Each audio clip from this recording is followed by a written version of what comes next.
Ikhwanul kiram wa akhwati al-karimat, barakallahu fikum, bahwa ketahuilah bahwa Allah Jalla wa'ala telah memberikan untuk kita banyak kesempatan untuk bertaubat. Allah Jalla wa'ala telah mewafatkan banyak nyawa, telah mematikan, mengambil banyak nyawa pada musibah tsunami, dan kita termasuk dari orang-orang yang ia sisakan. Banyak nyawa yang telah Allah ambil pada kejadian gempa bumi, dan kita termasuk orang-orang yang masih tersisa.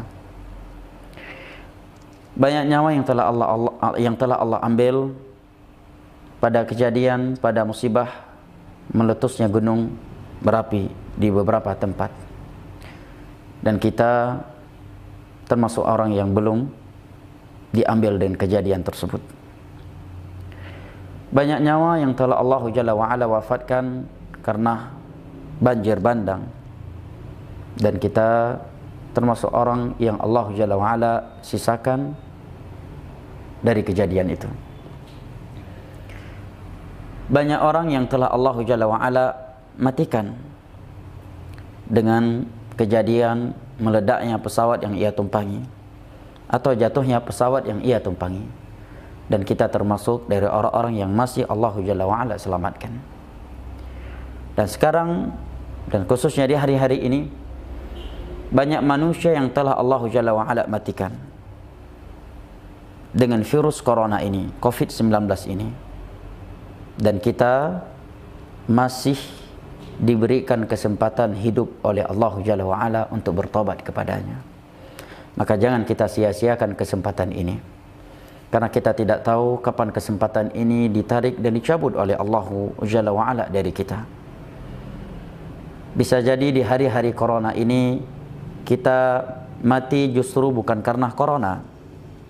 Kita sudah berusaha, berupaya semaksimal mungkin agar terjaga dan terjauhkan dari virus corona dengan mengkonsumsi makanan, minuman yang dianjurkan oleh pihak medis, dengan menggunakan alat-alat medis dan semisal dengannya sebagai bentuk ikhtiar sebab agar kita selamat dan terjauhkan dari virus yang berbahaya ini.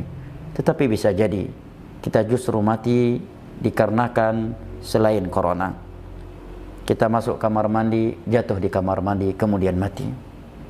Kita tidur, kemudian jatuh, kita mati. Bisa jadi kita mati karena jatuh dari kendaraan. Bisa jadi kita mati jatuh dari kursi.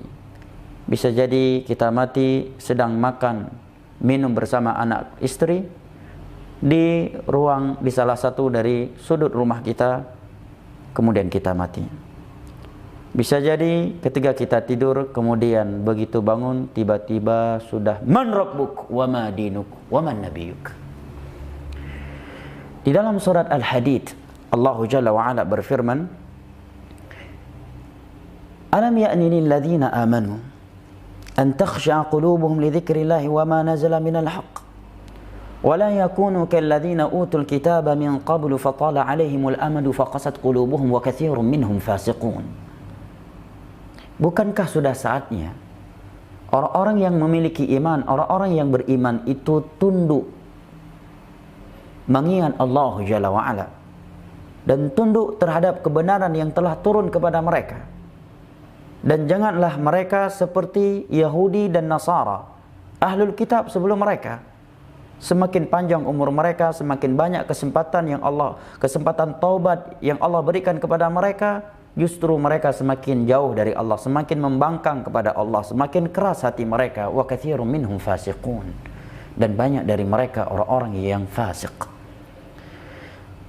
Allah Jalla wa'ala juga berfirman, awalam nu'ammirkum ma yatadhakkaru fihi man tadhakkara wa ja'akumun nadhir. Bukankah kami telah memberikan kepada kalian umur yang sudah cukup sebagai peringatan untuk dari Allah Jalla wa'ala untuk kalian, dan telah datang kepada kalian peringatan? Ya ikhwan, dengan umur yang kita miliki sekarang ini, Semenjak kita berumur baligh, apakah di antara kita sudah berumur 20 tahun, 30 tahun, 40 tahun, 50 tahun dan seterusnya? Berapa banyak sudah teguran yang datang dari Allah? Baik teguran dari Al-Quranul Karim, teguran dari hadis-hadis Nabi SAW, ataukah teguran dari Allah dengan ayat-ayat kauniyahnya? Sudah amat banyak. Apakah teguran-teguran tersebut belum cukup untuk kita jamaah?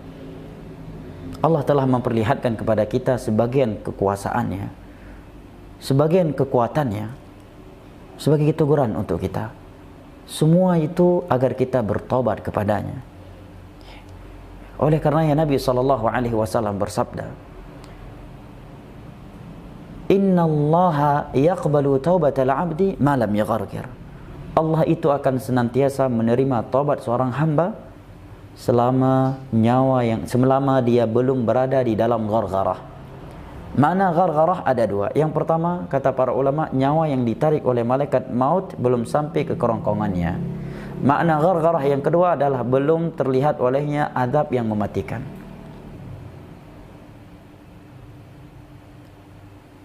Kita mati karena miskin, itu bukan sesuatu yang membahayakan diri kita di alam kubur nanti dan seterusnya.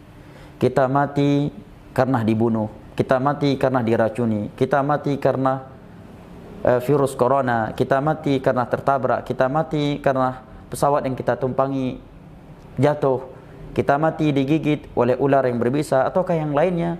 Semuanya itu tidak akan membahayakan kita di alam barzakh dan di hari kiamat nanti.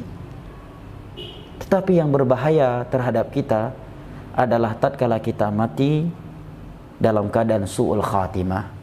Kita mati belum sempat bertobat kepada Allah Jalla wa'ala dari dosa-dosa maksiat, dan yang lebih buruk adalah belum bertobat dari dosa bid'ah, dan lebih buruk dari itu lagi belum sempat bertobat dari dosa syirik.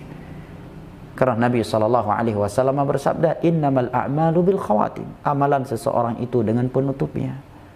Dan beliau juga bersabda, yub'atsu kullu 'abdin 'ala ma mata 'alaih. Setiap orang itu akan dibangkitkan sesuai dengan kondisi matinya.